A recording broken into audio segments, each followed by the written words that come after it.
The outlook wasn't brilliant for the Mudville Nine that day. The score stood 4-2 with but one inning more to play.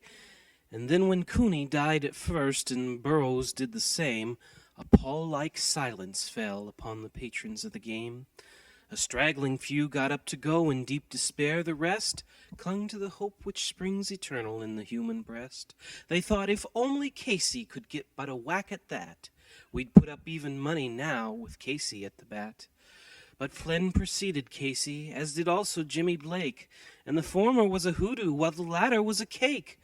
So upon the stricken multitude grim melancholy sat, for there seemed but little chance of Casey getting to the bat. But Flynn let drive a single to the wonderment of all, and Blake, the much despised, tore the cover off the ball. And when the dust had lifted and men saw what had occurred, there was Jimmy safe at second and Flynn a hugging third. Then from 5,000 throats and more there rose a lusty yell. It rambled through the valley, it rattled in the dell, it pounded on the mountain and recoiled upon the flat. For Casey, mighty Casey, was advancing to the bat. There was an ease in Casey's manner as he stepped into his place. There was pride in Casey's bearing and a smile at Casey's face. And when responding to the cheers, he lightly doffed his hat, no stranger in the crowd could doubt 'twas Casey at the bat.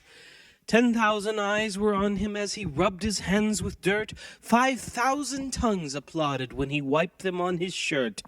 Then while the wriggling pitcher ground the ball into his hip, defiance flashed in Casey's eyes, a sneer curled Casey's lip. And now the leather-covered sphere came hurling through the air, and Casey stood a-watching in a haughty grandeur there. Close by the steady batsman the ball unheeded sped. "That ain't my style," said Casey.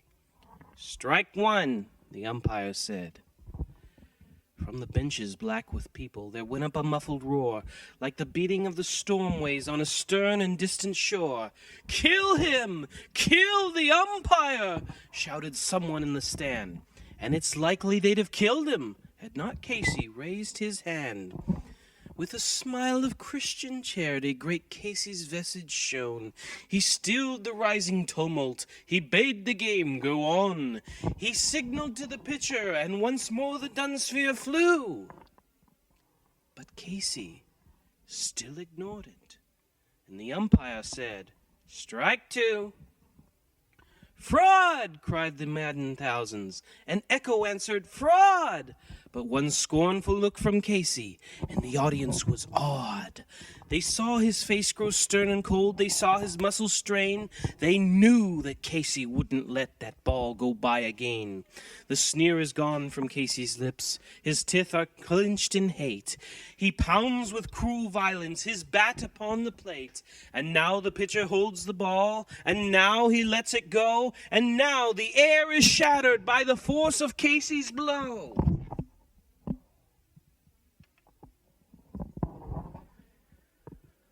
Oh, somewhere in this favored land the sun is shining bright.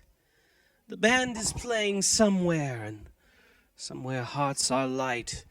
And somewhere men are laughing, and somewhere children shout. But there is no joy in Mudville. Mighty Casey has struck out.